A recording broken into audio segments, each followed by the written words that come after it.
Hello guys, hello. This is for Gemini.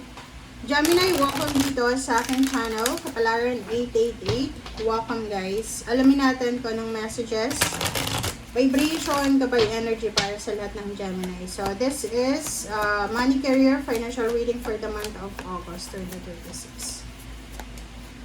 Okay, so Gemini number 2, sacral chakra and throat chakra. So, sa nakikita ko sa'yo dito, Gemini, kailangan ng balanse sa buhay, like, kung may gusto kang sabihin, lalo na kung halimbawa, mayroon kayong mga sinisikil, tama ba yon? Halimbawa lang ha, Gemini, nag-a-apply ka ng trabaho, tapos, alam mo na may edge ka naman eh, 'di ba? Lamang ka. And dahil sa medyo shy ka or parang halimbawa kung galing ka sa probinsya tapos nag-apply ka ng trabaho sa city, sa Maynila.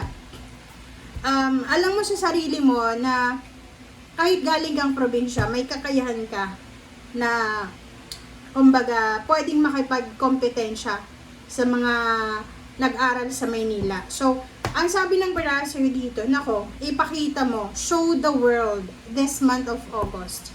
Gemini, show the world kung gaano ka kagaling, katalino, kung gaano ka kapasensyoso, parang gano'n. So, sinasabi ng baraso yon na kailangan mo na kumbaga i-activate ang lahat ng mga naka-block na chakra sa buhay mo. Unang-una, kung ano yung mga imbalances sa'yo, hindi mo masabi-sabi yung mga gusto mong sabihin, sabihin mo na.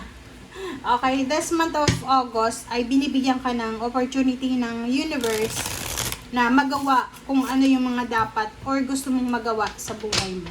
Okay? Alisin yung mga hiya-hiya na yan kasi hindi yan makakatulong sa'yo.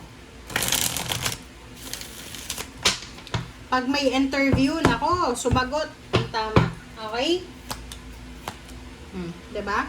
Sabi ng baraso sa'yo dito, may mga nakahangka na plano na posibleng simula ngayong August ay unti-unti na siyang uusad. Diba? Ang galing.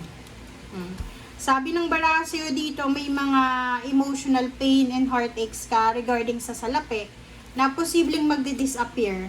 And it turns out na positive siya. Okay? So, yung mga ini-expect mo, mga ino-overthink mo na hindi maganda, ay magkakamali ka. Kasi this month of August, marirealize mo na yung mga iniisip mong negative ay wala naman palang tawag dito, walang saysay. Okay? Mayroon ditong Gemini, na pwedeng lalaki siya. Pwedeng OFW ka ba? Or nasaan ka ngayon? Sa nakikita ko sa'yo dito, napapagod ka na. Pwedeng may edad ka na, gusto mo nang mag-retire, or malapit ka na bang mag-retire, or nasa kaligitnaan, nasa 40 or 50, pero pagod ka na. Pagod ka na sa pagtatrabaho, pagod ka na sa paghahanap buhay, sa pagtataguyod, sa pagiging breadwinner, sa mga obligations mo, financial obligations.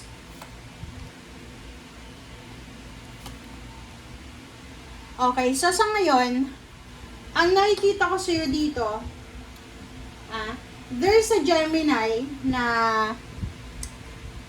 gusto mong humingi ng tulong sa isang tao or sa isang institution. Isang Gemini na posibleng hindi lang pagod ng katawan ang nararanasan mo ngayon, kundi pagod yung bulsa mo, yung katawan mo, pagod yung puso mo, yung emotions mo. Okay? So, sa nakikita ko sa'yo dito, huwag kang masyadong mag-base sa kung ano yung nangyayari sa'yo sa ngayon. Okay? Huwag kang masyadong mag-base sa kung ano yung nangyayari sa'yo sa ngayon. Kasi, hindi mo masasabi na kung ano yung future mo dahil sa kung anong nangyayari sa ngayon. Diba? Doon sa may mga trabaho, looking for a job, may iba sa inyo dito na like kung may trabaho ka, feeling stagnant na, like feeling mo, hindi ka na masaya sa ginagawa mo kasi pagod ka na, gusto mo na mag-early retirement, parang ganon, or nagkakasakit ka na. So, sinasabi ng bara sa'yo dito na maghanap ka ng support system. Kasi sa nakikita natin dito, parang nakakaramdam ka ng pagod. It's because less yung yung appreciation. Hindi ka nakakatanggap ng appreciation, ng pasasalamat sa mga ginagawa mong sacrifices sa mga taong ito. So, like for example, kung breadwinner ka, okay lang na maging breadwinner sa pakiramdam mo. Pero, kung ilang dekada ka ng breadwinner, tapos ni pasalamat, wala kang natatanggap from your family, parang yun yung nagiging source of tiredness mo, exhausted ka na. Kasi, parang feeling mo walang kwenta. Walang kwenta yung ginagawa mo. Oh. Kung may trabaho kayo, Gemini, protectionan nyo yan. Diba? Pwede kang magpahinga, pwede kang magbakasyon, pero wag kang magki-quit. Okay? Sinasabi ng baraha, you have freedom na magpahinga. You have freedom. You have the power na magpahinga. Ang importante daw is yung meron kang anong tawag dito? Importante, meron kang purpose. Okay? Bakit mo ba 'to ginagawa? Bakit mo 'yan? Bakit ka nagtitipid? Bakit ka nag-iipon? Bakit ka nagtatrabaho? Okay? And yun na nga, sabi ng baraha sa inyo, na if ever napagod kayo, as a breadwinner, as a worker, kailangan humingi ka ng tulong sa iba, 'di ba? Lalo sa loob ng company. Naalala ko yung may katrabaho ako dati. Once na nag-overtime kami, napaka-petics niya. Siya lang yung hindi gumagawa ng ginagawa namin. Like, lang siya, chill-chill lang. Tapos tinatanong namin, ba't ganyan ka?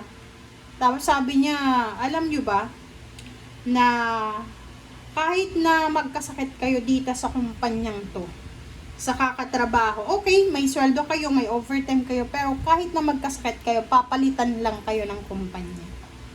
Papalitan kayo. Isa ka na aalis kasi nagkasakit ka, 10, 20, 100 yung ipapalit sa inyo. Kasi everyday yung HR, tumatanggap yan ng hiring eh. Diba? Nag-hire yan eh. So, doon sa sinabi niya na yun, tama naman yun. So, applicable yun sa'yo dito na sinasabi, kung pagod ka, magpahinga ka. You have the right, the freedom na humingi ng tulong kung nabibigatan ka na. Okay? Kasi ganun eh, hindi mo pwedeng i-shoulder lahat-lahat. Mauupos ka eh, matatapos ka. Okay? So, yun guys, ang sinasabi ng baraha. Thank you for watching. Bye!